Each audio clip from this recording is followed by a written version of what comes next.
My name is Pacheco. I'm from San Domingo, Pueblo.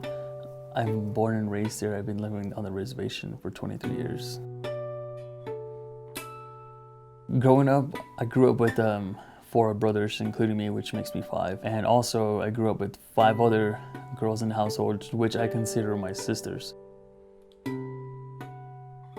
I first started cooking with my grandma when I was about 6 years old. She was getting breakfast ready. And I went in the kitchen, I was just watching her walk around, singing, and talking to herself, getting ready. I noticed that it was getting difficult for her to start cooking.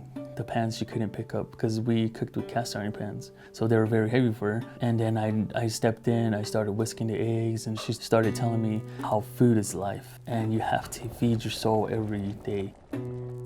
Corn is a really big symbol in our Native American culture because it's our fiber, it's our vegetable, and we use everything for it.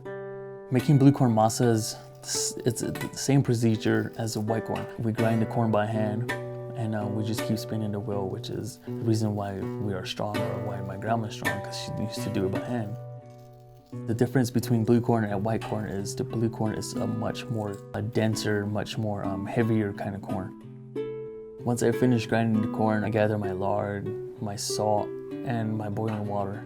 And you have to have boiling water because it activates the corn and it starts to get thicker. So once you knead it and you keep kneading it, it's gonna look like Play-Doh. The texture is kind of like Play-Doh, not too sticky and not too dry. A good tip on checking your masa is with the blue corn and the white corn. A good way to check is you take a ball of masa and put it in your hand and you squeeze it tight. And when you open your hand, it should not leave a trail or it should not crumble. The types of chili that we grow is labeled as a New Mexican chili. Some chilies are called Big Jims, which are a different seed stock. They grow much bigger chilies, but for us, we grow native chilies, and they're a much smaller chili and a much hotter chili. I take the chilies, I deseed them, I take the stems off, and I put them in a blender with 4 cloves of garlic, a pinch of salt, and then we add our hot water. So once the chili's done, when it's nice and pureed and it's smooth, I went on ahead and started cutting up my pork. I use pork loin and it has less fat, so I clean off all the fat on the top. I cut the pork in about 1/8 of an inch all around, small dices, and then I cooked it in a pan. So cooking on the reservation is more of a feminine job. The stories that we're told is like the men go out to go find a job and they work, and when the men come home, it's up to the mom or the wife to cook the food for them. Some of my relatives didn't appreciate that I wanted to cook.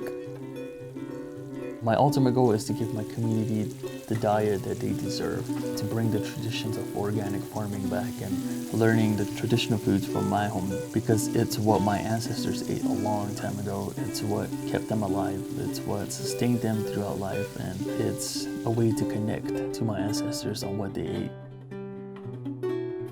Getting ready for major feast days, what my grandma does is she starts calling all her relatives over, and when they start making tamales, everybody starts communicating, they start socializing, talking about this or talking about that, and just seeing everybody there, everybody laughing and everybody making tamales.